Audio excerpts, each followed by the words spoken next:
I think the most beautiful chart that I've drawn, right, on my spreadsheet, right, is actually the CPF. Buying to S&P, do a blended approach. You hit around 4M when you turn 65. Okay, welcome back to another episode of the Backholder Pod. Today, we're going to write on the topic by a fellow creator called Chris at Honey Money. So he recently released a video with the title, How I Saved My First 100,000 with the bracket, No Huge Salary. So I think to kickstart the topic, we did a background check. So personally, for myself, Eric and Kelvin, we haven't been religiously tracking our net worth. So I think if you were to ask or pose the question to them today, they might have a very fuzzy kind of memory on what happened or when did they achieve this $100,000 mark. So for myself, I actually started tracking my net worth in 2023, which is last year. And it's all thanks to, because Boon Tee was recommending me and he was nudging me to say, hey, you should track, like, so they can see the progress, etc. So I think the main protagonist or the main actor for today's discussion is really Boon Tee. I think I'll let him share his story, but I started tracking his net worth, I think, more than 10 plus years ago, like around 2013. So maybe we'll have him talk about his net worth journey and when did he first start his, or when did he first hit $100,000 in Singapore dollar terms. So maybe Boon Tee, you want to share a little bit more? Yeah, let me explain why I did this tracking. It's actually because I'm lazy. For some people, they wanted to track their financial, right? The first thing they track is their income and expenses. So basically, you go out, you spend on Cai Peng, you spend $5, then you write down $5. Then you have to do that, like systematically. And then we all know that if you do that, right, you will, like sometimes you remember, sometimes you don't remember. Even sometimes, let's say within the month, for example, you earn 5K, right? Then you are left with 2K, but you don't know where that 3,000 went. Like you total up together is maybe it's like 2,000 only, 1,000 don't know where. So there's definitely situation like that. So for me, the way I keep track is that I'm thinking of a way which is considerably easier. So don't have to take so much effort, but at least I know the progress of my financials, right? Which is instead of like looking at the net income, right? In accounting terms, we call it net income, revenue minus the expenses. I just look at the balance sheet view, meaning that I just look at the total assets that I have, and then if there's any borrowing, how much borrowing that I have. So these two numbers, I track this number, right? So I think initially I didn't track that closely. It's more like, every 3 months, I track it once. Even let's say for you, right? Even if you don't track this on monthly basis, but if you trade on, let's say every 6 months, I still think that is quite helpful, because you can see that every 6 months, at least your number, your financials, your net worth increase, right? So I think that's a good habit to have. So for me, I started this since 2013, but initially I tracked just a couple of figures, like the big numbers. Then after that, slowly I expanded the spreadsheet, and then I just track more stuff. So for if we want to go into the numbers, I started tracking my Singapore assets, right? That was 2014, because I started working in Singapore in 2013. So 2014, the number is like 10,000 plus. And then I took like close to, I think, 4 years to hit 100K. You can think that 100K, right, is like not really those investment returns. It's really just diligently saving and saving and saving. And that's how I built my first 100K. So 2014 at 4 years, 2018. How old were you back then? 20, I need to calculate. This year I'm 38. So 2014, that was 10 years ago. So 28. Started tracking 28 now. Yeah. Right. So you hit your first Singapore $100 SGD. Singapore 100,000 SGD at 32. Yeah. Okay. Eric or Kelvin, anything? Do you show your wife this one? This one never because it's just my own personal tracking. But the funny thing is that, right, she also has her own tracking. Okay. It's just that her tracking is really tracking expenses, like item by item. So sometimes very funny when we talk about, like, let's say we went buy some grocery, right? Then we were looking at certain items. Say, for example, like just cooking oil, for example, right? The same cooking oil. Then she can tell me this one really inflation. Then I can ask her, like, what kind of inflation that we're talking about? Then she can pull out her spreadsheet, right? 5 years ago, it was this much. Now it is this much. You see, same item, same fair price. Wow, that kind of tracking, I was like, wow, I cannot do that, right? I don't have that kind of discipline. So we track different things. For me, it's like, because I think my balance sheets, right, is more like those bigger items. For example, like housing, it's all tracked here. Mortgage, how much mortgage I have, and the stock portfolio, the CPF, all the big numbers. So she's very good at tracking all the detailed small numbers. But it's like, that one really required a lot of discipline, I would say. So I've been thinking about plowing more money into the US stock market. But honestly, buying into an all-time high market, it might be a little bit terrifying. What if I end up buying at the top and losing money instead? Oh, I know what you mean. I bought this stock once. Let's just say it's still on earth. Guys, you need to check out Moomoo. Moomoo has a strategic partnership with Nasdaq to host the global US stock simulation paper trading competition, and it's a risk-free way to practice trading or letting you win rewards. Oh, wait. You're saying that you can practice and win rewards? What kind of rewards are you talking about? You start with $1 million in virtual funds. It's like Monopoly money, but without your little cousin cheating. 1 million? That's like $999,000 more than I have right now. And what's the catch? Do I have to trade in my life savings or something? No, it's totally free, and if you manage to have a positive return every week over 5 weeks, you will win a share of $20,000 rewards each week with other winners. Wow, 20,000. Not bad, I mean, Wait, what if I want to aim for the top? Are there any more rewards? Well, the top 3 winners in your local region get up to $1,000 in stock cash coupons, and if you are among the top 3 globally, you could win up to $10,000. Plus, you'll get featured on the Nasdaq screen in New York Times Square. What? Then are we famous, right? yep.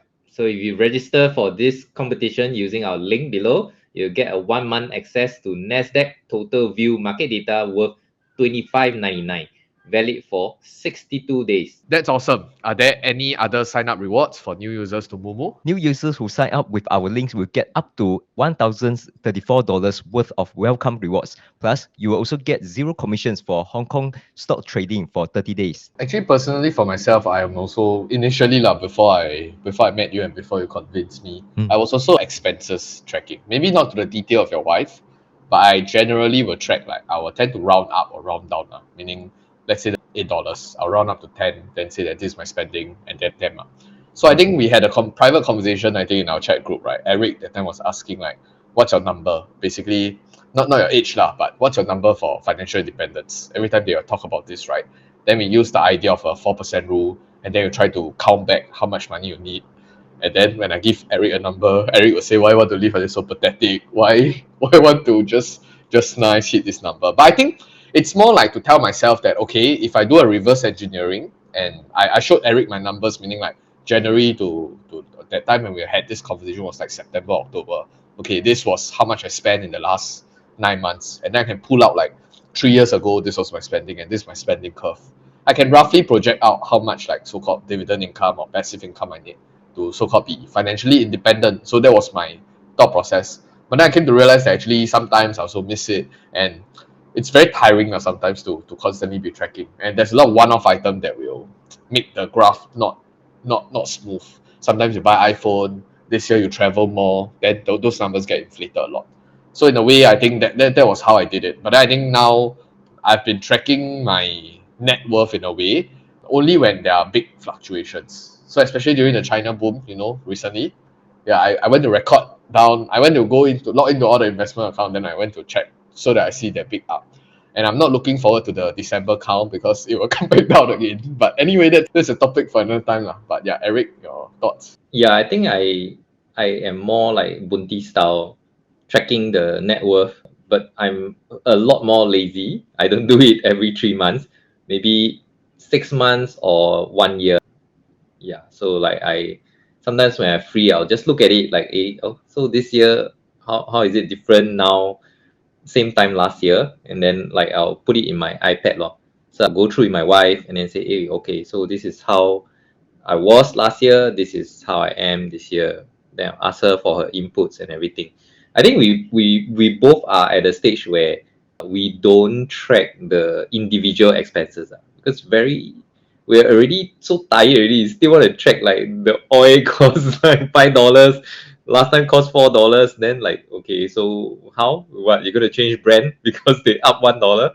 I don't know. I think to us, this kind of very detailed tracking doesn't really help us to any extent, like as far as I can tell, because we're not going to change like the brands that we use for like a few dollars and all that. We're just going to use the same brand unless they really up until crazy lah. Like there's one example I really want to share with y'all. I think I told y'all before, the stuff tea, right? You all know, right? every January they will up their price about like 8%, something like that.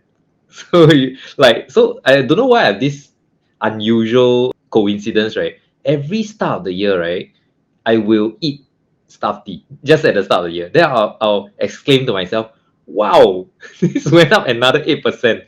Like every year, like, without fail. I don't know why is that, but they are very consistent. I just really am interested to see how long they will go on with this until people will bulk and like, okay, no, I'm not gonna eat stuffed tea because it's like ripping me off. I think at least for now, from how I see it, actually Stuff D is a great business that is always loaded. Meaning every time I go lunchtime, I see it's one of the longest queue. I don't know why, but yeah. But anyway, so Eric, have you been tracking? Do you know a rough gauge on when you hit the first 100K? I have absolutely no idea. I think I should have hit it like somewhere in my late 20s. I think lah. I'm not very confirmed sure chop stamp, but I roughly remember I have around 90,000 invested in the stock market at that time, I roughly. I thought Eric's net worth is like, oh, for the first 38 years it's like not hitting 100K. Then the moment hit 100K, next year 500K, next year 2.5 million, next year 7 million, that kind of pattern. No lah, doesn't work that way. It's just that at the start, right? Just to share, this one not really joking. Just to share that when I was earning like normal teacher's pay, right? I mostly spend quite near to what I earn. Quite near. Yeah, like I every month I will spend like about thousand ish. Yeah, food, transport, everything lah. I pay for the electric bill and all that because I was still staying with my parents, so I need to pay my share and all that. So after paying for all that plus insurance plus everything, thousand over dollars, plus those discretionary spending, right? Like birthday present, wedding ang paos and all that, 20s mah. So a lot of those going out. So I think I left with like maybe a few hundred, 500 to 700 every month just to save. Kelvin, 100K? Wow, actually I don't remember leh.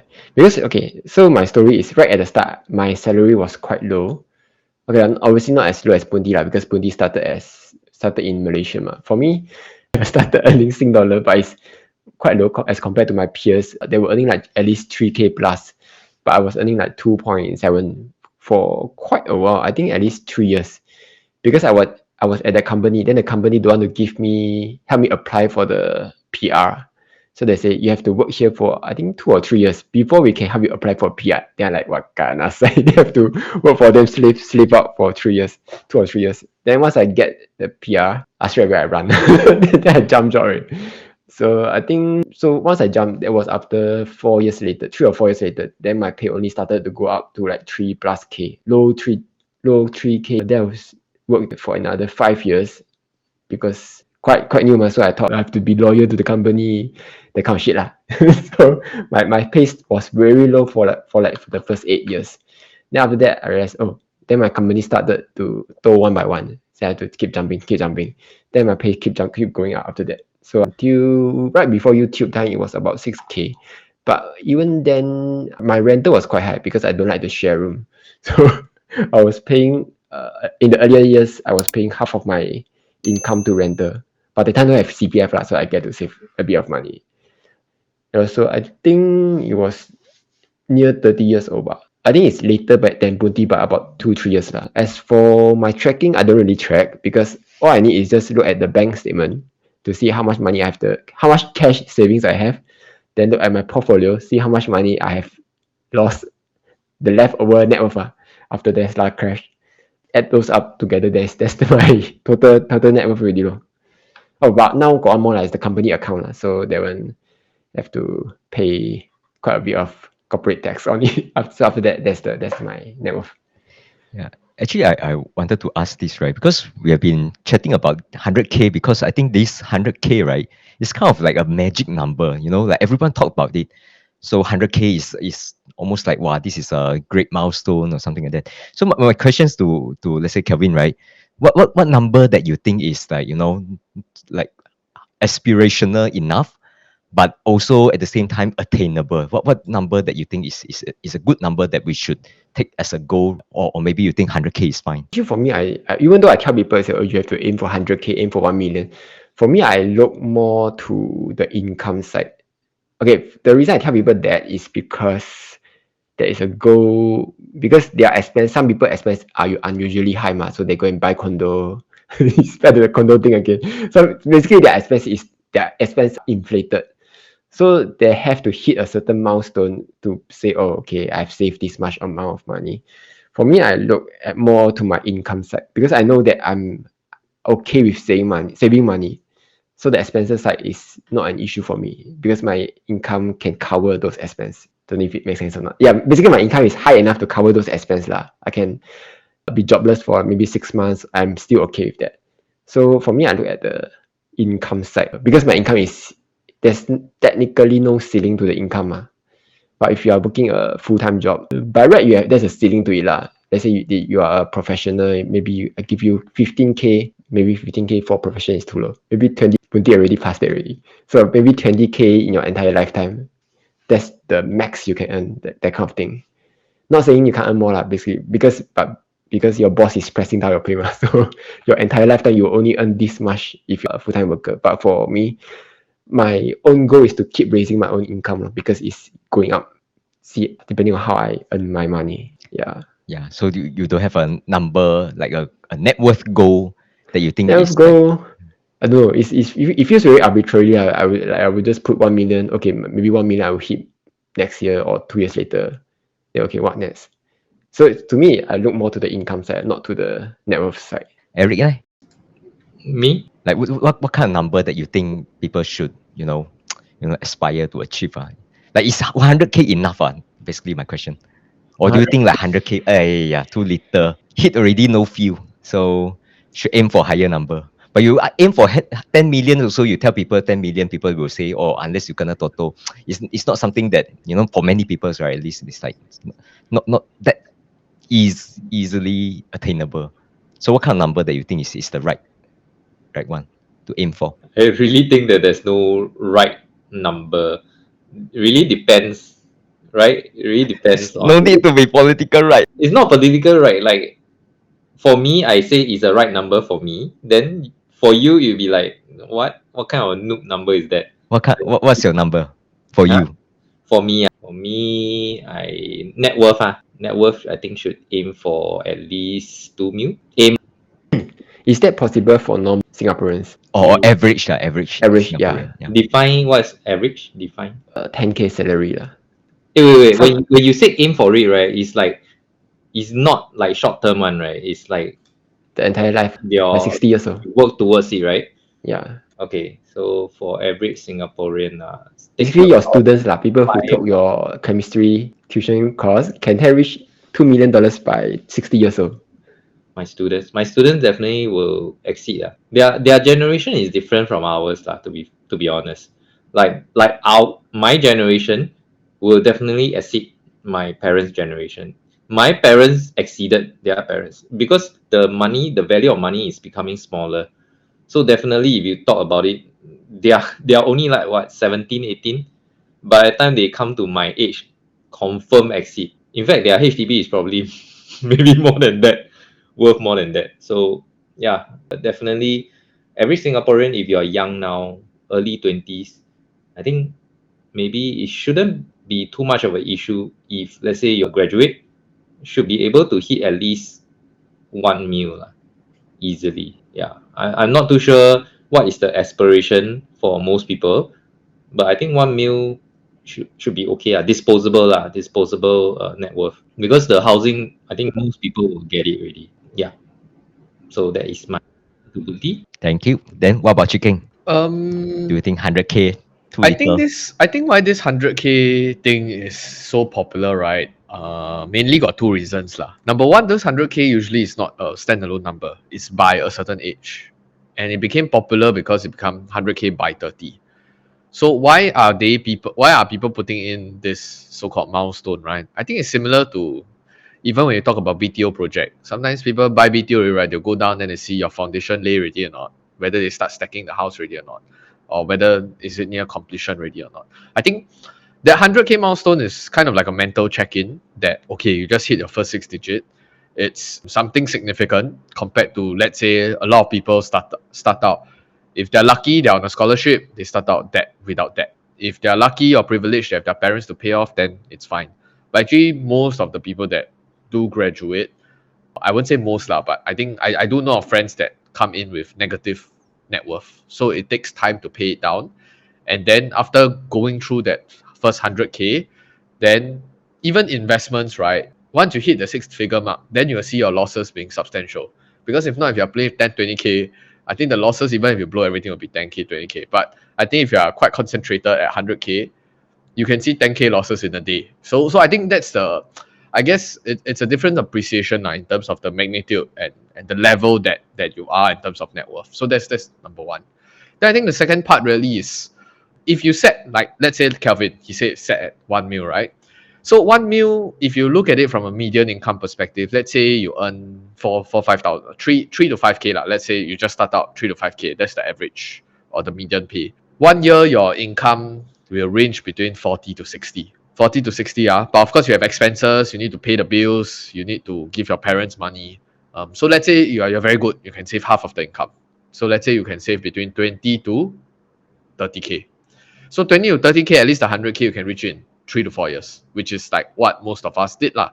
Which is, if you want to hit, as long as you cut down your expenses, you remain tight, you can hit that 100K milestone by 3 to 4 years. But if you set it at 1 mil, and you just do it purely by greed, meaning purely by saving without investing or whatever, that means that you need to multiply by 10. So meaning you need to take 30, 40 years, then you'll hit that goal. Well, excluding any returns on that, which is a very, very long thing. So mentally you'll feel very exhausted. Then maybe you halfway climb until like maybe 250,000, 300K, you tired already, then like screw this thing, then you go and spend, which defeats the purpose, right, of why you want to save the retirement nest egg. So that's why I think that's the two main things lah. But I think back to your question on what's my thoughts, right? I just did a quick calculation on the compound calculator thing, right? If you start off with 0 today, and let's assume that you just fresh grad 25, 26 for guys, if you just graduated, you save 24K annually for the next 40 years, you compound at 6%. 6%, I just take it in between meaning let's say you like the Gen Z guy that focuses on Singapore stock.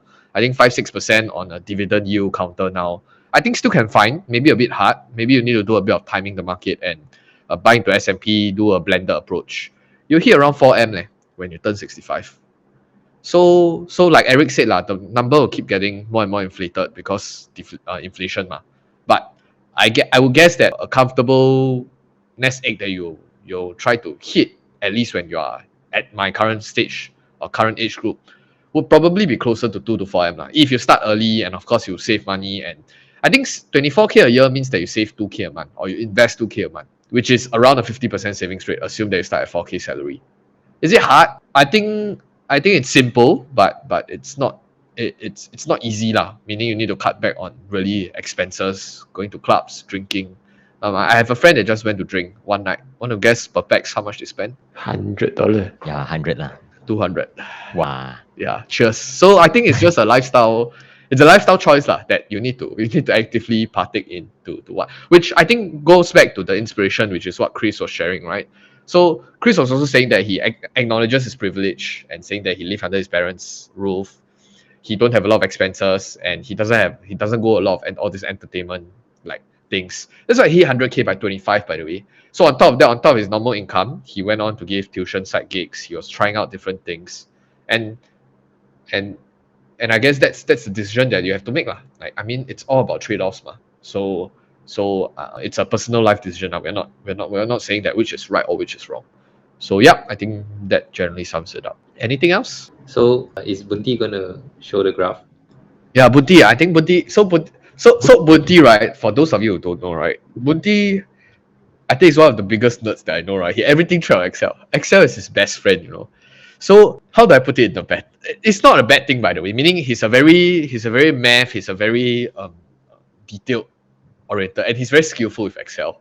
So that's why he everything put on Excel. But anyway, yeah. See whether you want to share or not. Don't know.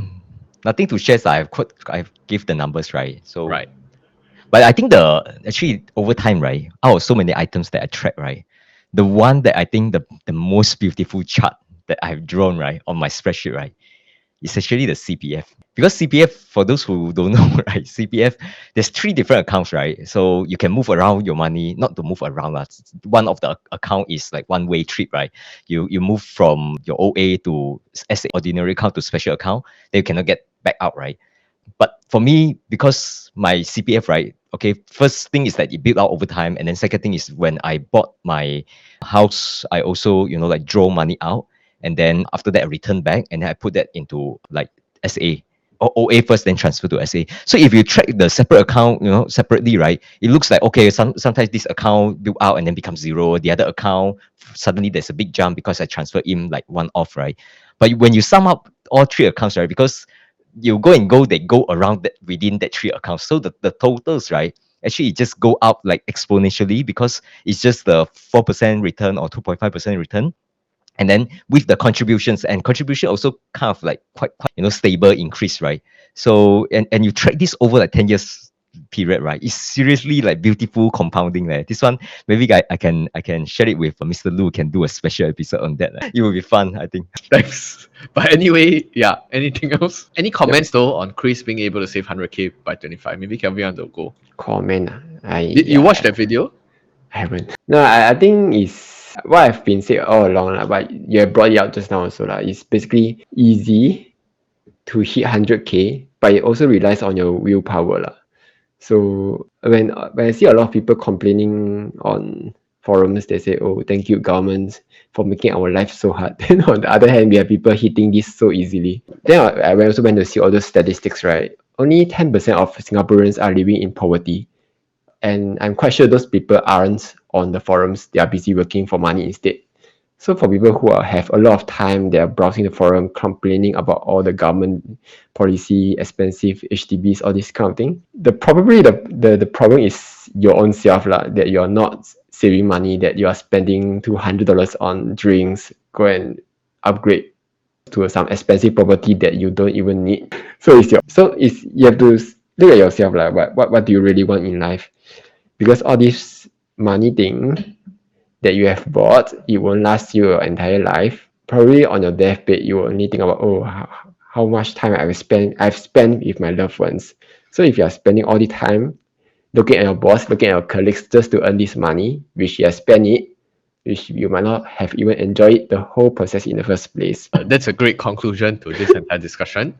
And I think also maybe just the last comment from myself, that because we're always on this comparison cycle, right? Like the whole Singapore education system is on a bell curve. And actually speaking about this bell curve thing, I suddenly thought of something, but might be a bit off topic. I don't know whether we want to cut this in or not, but I was a bit triggered. I was on my way to buy lunch just now. And I was thinking, I don't know why suddenly that's why the brain is very beautiful. But this thing suddenly popped up in my mind about this whole why I'm so triggered by this bell curve. So it's a known fact, right, in the Singapore education system that you don't need to be good. You just need to be better than the person beside you. But actually in the secondary school and the JC education, it's not too bad, because some people might say, or at least from what I understand, some people might be a bit guarded in teaching their friends because they're actually a competition. But if you think of it from a grander scheme of things, actually you're fighting with other schools, and there's so many people in the cohort. So teaching a few of your friends, you reinforce your learning. I think that's not necessarily a bad thing. But anyway, back to my triggered story on why I got triggered by this bell curve is because so in university, I don't know, because I was the COVID batch. So the first semester I went in, it was non-COVID. Then the second semester it became COVID. So everything went offline. Then the whole examination process was changed. Last time, so I took this law module. I took 2 law modules under my accounting degree. So one is called business law, which is about contracts, about personal agreements and corporate veil, understanding of corporate structures. Second one is called company law, which is contracts between companies and what. So the business law one was when I take in year 1. And then when I took it, it was during the COVID semester. So a lot of things changed. Then it became a take-home assignment. So the final, which is like a 60-70%, it became a take-home assignment. That was, I naturally thought that I was okay with language. So I went to do the take-home assignment. Then I think I did quite well. I think I understood the question quite properly. Then I submit my assignment. Then they allowed us to, because it was a special semester, they allow you to SU. Basically, you can do satisfactory or unsatisfactory, meaning they don't count the grade to the final degree. But I always thought that, actually law, I think I kind of understand the topic. Then I did a presentation on it before. Then they gave the feedback or the marks. And I got quite high for the presentation. So I was thinking, actually, I want the grade. I don't want to SU the subject. Then in the end, so basically, long story short, I got back the thing. Then I got a C or C plus, something along those lines. By the way, C is damn bad. As in, it's a just pass grade.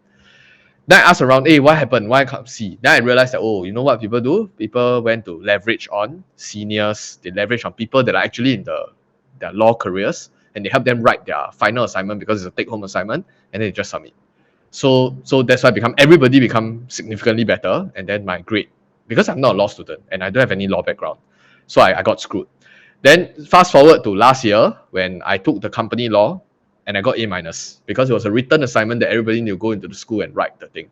So I was thinking to myself, actually it's generally the same subject, the same kind of topic, but I got screwed just because of, and I didn't think forward enough. I never think holistically enough that people are playing not at the same field. Like life is unfair.